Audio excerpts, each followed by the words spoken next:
ఎన్నికల ప్రచారం అనగానే జెండాలు మోయడానికి, సోషల్ మీడియాలో ట్రోల్స్ చేయడానికి, సినిమా రిలీజులప్పుడు కటౌట్లకు పాలాభిషేకాలు చేయడానికి మన రక్తం మరిగిపోతుందే. మరి మన భవిష్యత్తును, మన రాజ్యాంగ హక్కులను కాలరాస్తుంటే ఆ పౌరుషం ఏమైపోయింది? 2 తెలుగు రాష్ట్రాల్లో ప్రముఖ హీరోలు, ముఖ్యంగా ఏపీలోని నాయకులు, పార్టీలు ఈ జంజీ ఉద్యమంపై ఆశించిన స్థాయిలో స్పందించకపోవడం వారి స్వార్థ రాజకీయాలకు అద్దం పడుతోంది.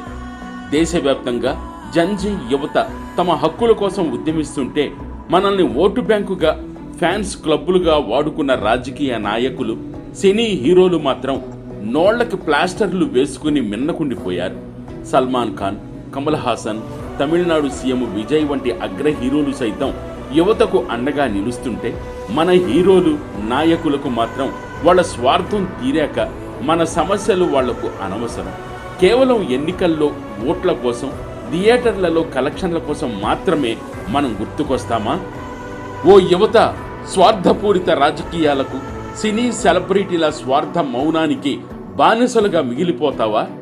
లేక ప్రశ్నించే గొంతుకగా మారి నీ హక్కులను సాధించుకుంటావా?